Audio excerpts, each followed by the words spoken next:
السلام علیکم ناظرین، کیو لائیو کی جانب سے آپ کی خدمت میں حاضر ہیں۔ آج کا ہمارا ٹاپک ہے history of Chinese agriculture system. زراعت چین میں ایک اہم صنعت ہے جس میں 300 ملین سے زائد کسان شامل ہیں۔ چین دنیا بھر میں زرعی پیداوار میں پہلے نمبر پر ہے۔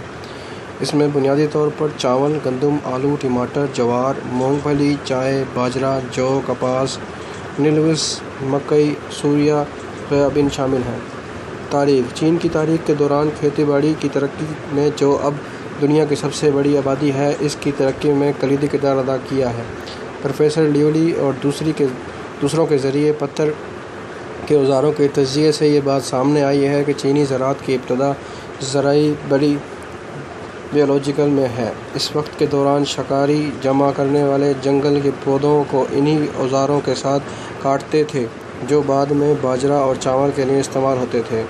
گھریلو باجرہ کے باقیات شمالی چین میں زنگ لونگ، گو، یوزینگ اور دادایانو، شیشان اور کئی پہلی کینگ مقامات پر پائے گئے ہیں۔ ان سائٹوں میں 7250 سے 6050 قبل مسیح کی مدت کا احاطہ کیا گیا ہے۔ ان مقامات پر کھائے جانے والے باجرے کی کئی مقدار دوسرے پودوں کے مقابلے میں تناسب سے کافی کم تھی۔ زنگ لونگ گاؤ میں تمام پودوں میں سے صرف 15 باجرہ بن کر 7200 سے 6400 قبل مسیح کے قریب رہا تھا، ایک تناسب جو 1550 قبل مسیح میں 99% میں تبدیل ہو گیا۔ تجربات سے پتہ چلتا ہے کہ جوار کو بڑھنے کے لیے بہت کم انسانی مداخلت کی ضرورت ہوتی ہے۔ اس کا مطلب یہ ہے کہ جوار کی کاشت کی جا رہی تھی۔ اس کا ثبوت یہ مل سکتی ہے کہ آثار قدیمہ کے ریکارڈ میں واضح تبدیلیاں موجود نہیں ہیں۔ مشرقی چین میں قدیمی مشہور تولیدیتک سائٹ کوبایوکیو کی کھدائی میں 7700 سال قبل چاول کی کاشت دستاویز کی گئی ہے۔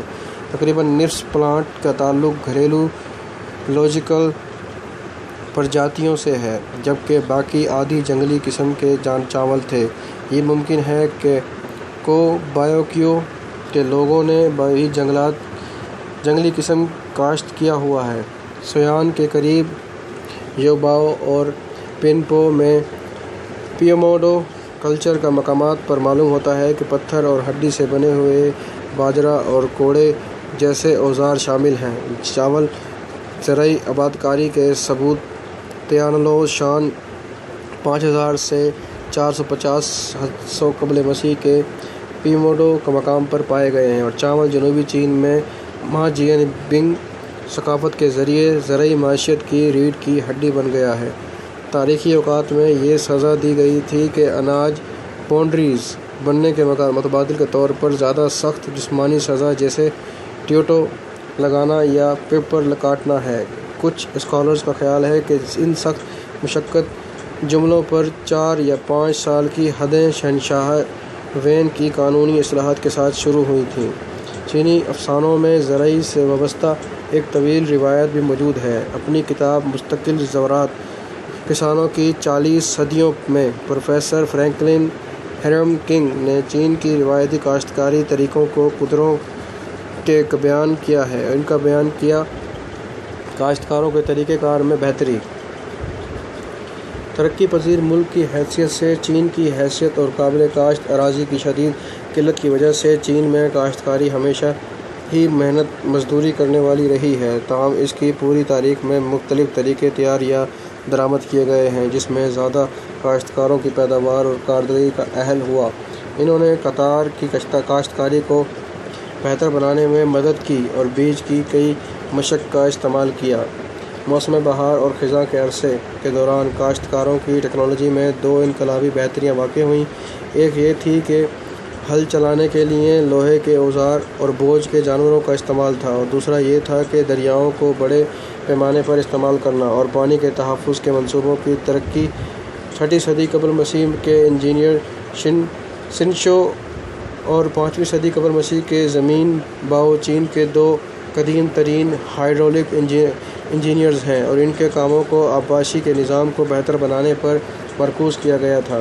256 قبل مسیح میں قدیم سوچوان میں ریاست قن کے لیے لن پنگ کے ذریعے تیار کردہ زبردست ڈو جیالنگ یان آبپاشی نظام کا اختتام ہوا۔ زرعی مقاصد کے لیے چینیوں نے قدیم بان خاندان کے دوران یکم صدی قبل مسیح میں ہائیڈرولک طاقت سے چلنے والے پتھوڑ ایجاد کیا تھا۔ اس کے باوجود اس کے دیگر مقاصد بھی پائے جاتے ہیں۔ اس کا بنیادی کام باؤنڈ، سجاوٹ اور پالش اناج تھا۔ یہ دوسری صورتوں میں دستی طور پر کیا گیا تھا، جنہوں نے بھی پہلی صدی عیسوی میں مری پیلیٹ چین پمپ کو اختراع کیا، جس میں سے وائرل بیلن کے ذریعے مکینیکل پہیے والے سسٹم پر کھینچنے کی کوشش کی گئی تھی۔ اس کے باوجود چین کے پمپ کو شہری اور محلے وقوع کے پائپ سسٹم کے لیے پانی کی فراہمی کی عوامی کاموں میں استعمال ہوا ہے۔ آبپاشی کے لیے نہروں اور نہروں کو پھیرنے میں پانی کو نچلے سے بلندی تک بلند کرنے کے لیے بڑے پیمانے پر استعمال کیا جاتا تھا۔ دور ان مشرقی جن اور شمالی اور جنوبی راجاؤں، شاہراہ ریشم، دیگر بین الاقوامی تجارتی راستوں نے چین میں کاشتکاری کی ٹیکنالوجی کو مزید پھیلا دیا۔ سیاسی استحکام اور بڑھتی ہوئی مزدور قوت معاشی نمو کا باعث بنی اور لوگوں نے زرعی علاقوں کے بڑے علاقوں کو کھول دیا اور زرعی استعمال میں توسیع کے لیے آبپاشی کے کاموں کو تعمیر کیا۔ چونکہ زمین استعمال اور زیادہ مستحکم اور مؤثر ہوتا ہے، چاول سال میں دو بار اگنا تھا اور مویشی ہل چلانے اور کھاد ڈالنے کے لیے استعمال ہونے لگے تھے۔